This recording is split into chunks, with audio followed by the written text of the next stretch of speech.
어느 때에 이런 일이 있겠사오며 이 모든 일이 이루어지려 할 때 무슨 징조가 있으리까? 제자들이 물었고 거기에 대한 예수님의 답변이 이어지고 있죠. 예수님은 먼저 징조에 대해서 말씀하셨어요. 가짜들이 많이 일어날 것이다. 내가 그리스도다. 여기 있다. 저기 있다. 해도 흔들리지 말아라. 난리와 난리의 소문이 끊어지지 않을 것이다. 전쟁과 지진과 기근의 소식들이 수없이 들려올 것이다.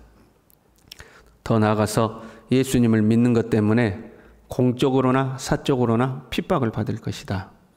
그러나 그 핍박을 통해서 예수님의 이름이 만국의 증거가 될 것이다. 그렇게 징조를 말씀하셨어요. 예수님의 때는 징조가 이루어지는 때죠. 그걸 카이로스라고 말씀드렸습니다. 예수님이 오시는 때를 알려면 예수님 오시기 전에 징조를 알아야 하죠. 그 징조가 이루어져야 예수님의 때도 이루어지기 때문에 그렇습니다. 우리가 압력밥솥에다가 밥을 짓잖아요. 그러면 쌀을 넣고 물을 붓고 뚜껑을 닫고 이제 가스에 불을 켜면 그 밥이 언제 되는지 정확히 모르잖아요.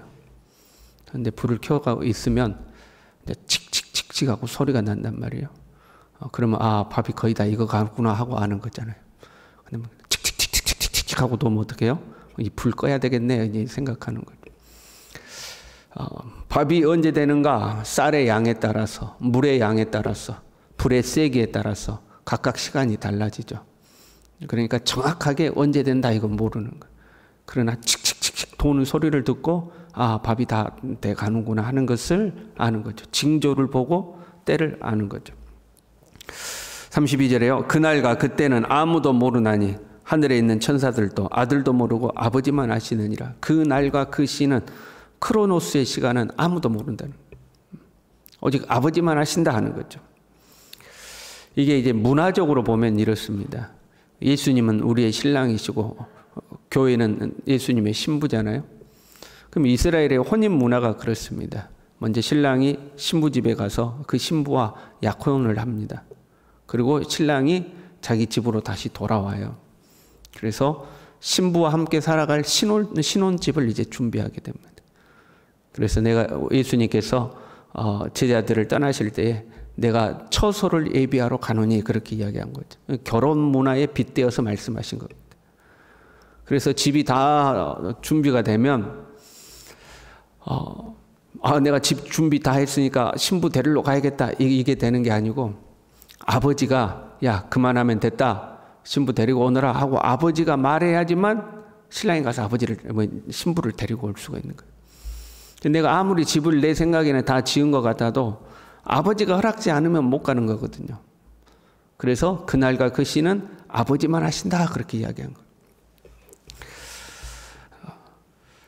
그래서 우리는 정확하게 그날과 그 시가 언제냐 이건 모르는 거예요. 단지 뭘 보고 아는 거예요. 징조를 보고 주님이 가까이 온 것을 아는 거죠. 그랬잖아요. 29절에 보면 인자가 가까이 곧 문 앞에 이른 줄 알라. 온다고 말씀하신 게 아니고 가까이 왔다는 것을 알라는 거예요. 징조를 보고요. 30절에요. 28절에요. 무화과 나무의 비유를 배우라. 그 가지가 연하여지고 잎사귀를 내면 여름이 가까운 줄 아나니. 그렇죠? 지금은 정확하게 달력이 있어가지고 여름이 됐다 안 됐다 이렇게 하지만 그래도 우리가 달력을 보고도 이때쯤이면 여름 돼야 되는데 아직 시원하네. 여름 될 때가 아닌데 너무 덥네. 이제 우리가 이럴 때도 있잖아요. 농사를 짓던 때는 농작물에서 또는 산에서 들에서 피어나는 새싹들을 보고 우리가 때를 짐작하는 거 아닙니까? 마찬가지로 예수님이 말씀하신 징조 이와 같이 너희가 이런 일이 일어나는 것을 보거든. 이런 일은 무슨 일이에요? 앞서 예수님께서 말씀하신 징조들을 말하는 거죠. 그 징조들이 일어나는 것을 보거든 예수님이 가까이 문 앞에 이른 줄 알라 이런 거죠. 그러니까 우리는 주님이 곧 오실런가 봐 하고 이제 생각하고 사는 거죠. 30절에요. 내가 진실로 너희에게 말하노니 이 세대가 지나가기 전에 이 일이 다 일어나리라. 이게 이제 약간 우리를 혼란스럽게 하는 말씀이에요. 이 세대가 지나가기 전에 이제 그 표현 때문에 금방 예수님이 다시 오시는 거 아닌가 이제 이렇게 생각하는 거죠. 이 본문의 말씀을 정확히 번역을 하면 이렇습니다. 이 모든 일이 다 이루어지기 전에 이 세대가 결코 지나가지 않을 것이다. 그러니까 정확하게는 이 징조들이 반드시 일어난다는 데 초점을 맞추고 있습니다. 이 모든 일이 다 이루어지기 전에, 예수님이 말씀하신 이 징조들이 다 이루어지기 전에는 이 세대가 지나가지 않을 것이다. 이제 그런 표현이거든요. 반드시 예수님이 말씀하신 그 징조들이 일어나고 그 다음에 주님의 오심이 있다 하는 거죠. 예수님이 말씀하신 징조들이 없는데도 호들갑을 떨면 안 된다. 이제 그런 말씀이거든요. 이 세대라는 단어가 또 혼란스럽죠. 근데 간단합니다. 우리는 세대라고 하면 1세대, 30년 뭐 이런 개념을 갖잖아요. 세대라는 단어를 시대로 바꾸면 됩니다. 이 시대가 지나가기 전에 이제 이렇게 하면 되죠.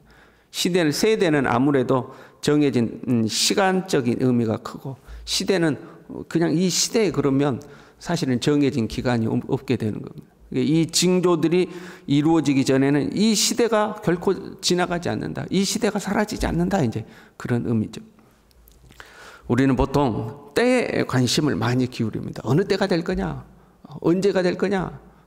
그래서 그 때에 관심을 기울이거든요. 그러나 주님이 말씀하고 싶은 것은 정확한 때가 아니죠. 오히려 모른다는 데 초점이 있어요. 모른다. 그러니까 어떻게 해라? 깨어 있으라 하는 거죠. 이것이 주님이 하시고자 하시는 말씀. 주님이 오시는 때를 모른다. 정확히 아무도 모른다. 그러나 징조를 보고 잘 준비하고 깨어 있으라 하시는 거죠. 33절에요. 주의하라. 깨어 있으라. 그때가 언제인지 알지 못함이라. 그때가 언제인지 알지 못한다. 그러니까 오히려 깨어 있어야 한다는 거예요. 제가 군대에 있을 때 GOP에서 근무를 했거든요. 지금은 어떻게 하는지 몰라도 6개월 단위로 이렇게 돌아가면서 그 철책 근무를 씁니다. 그럼 철책에 이제 낮에는 휴식을 취하고 밤에 근무를 나가는 거거든요.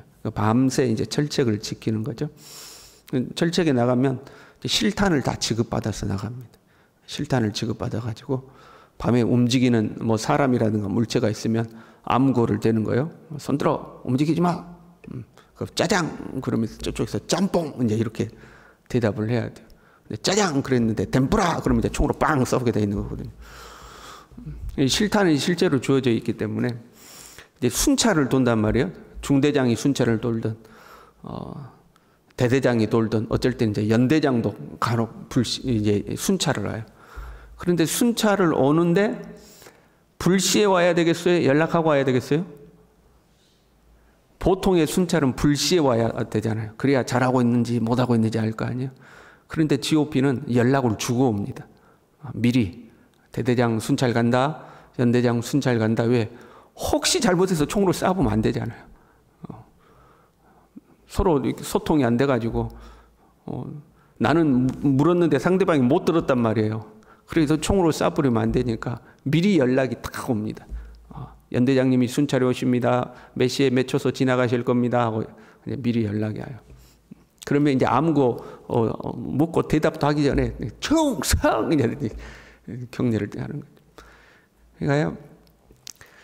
그러면 이제 그런 연락이 없을 때만 다 잡니다. 이제 왜 간첩이 안 올 건 뻔하고 밤새 추운데 거기 서 있기 힘드니까 그 두 명이서 초소를 지키면 한 명은 쫄다고는 전방 보고 있으라고 이제 고참은 자는 거죠. 간첩을 조심하는 게 아니고 연대장, 대대장 순찰 오는 걸 조심하는 거거든요. 아무튼 그래요. 그때 상황이 그렇습니다. 지금은 잘 지키고 있겠죠. 그러니까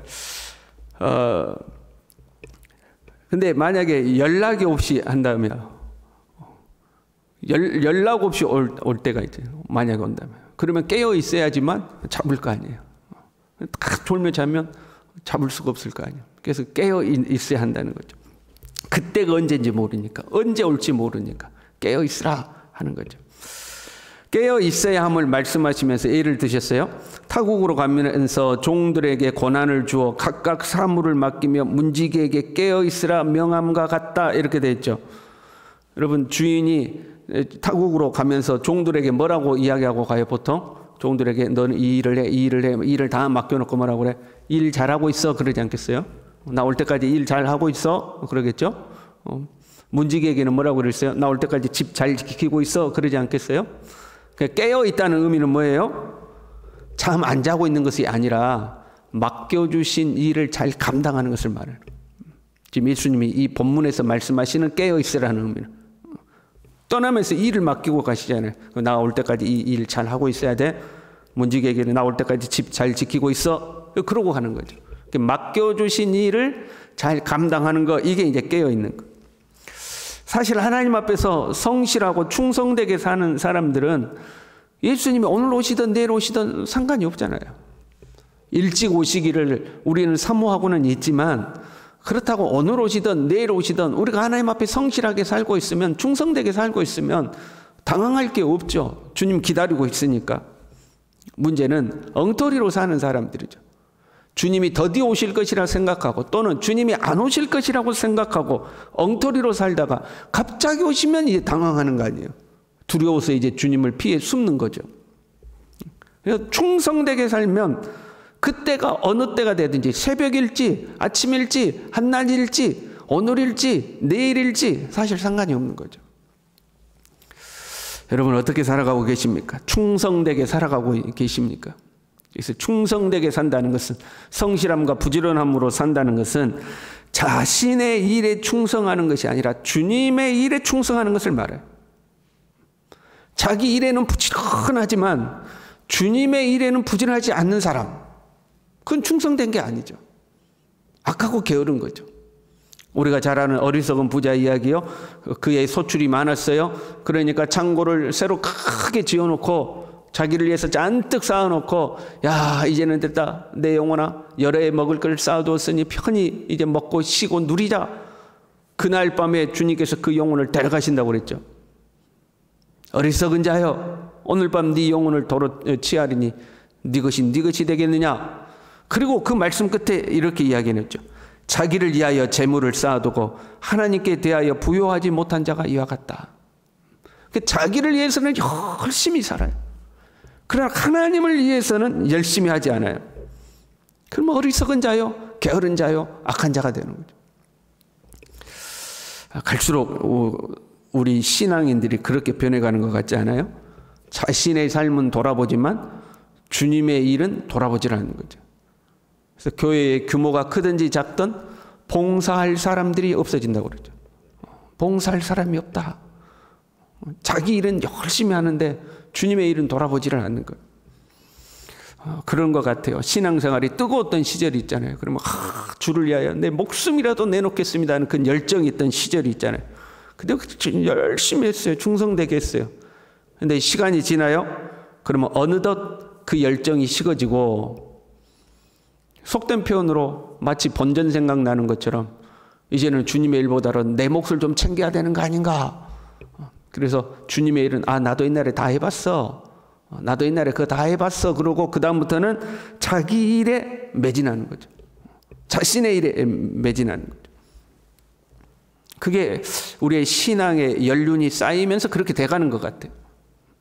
근데 주님은 우리에게 이 일을 맡기시고 내가 올 때까지 잘하고 있어 하고 맡겨주신 거예요.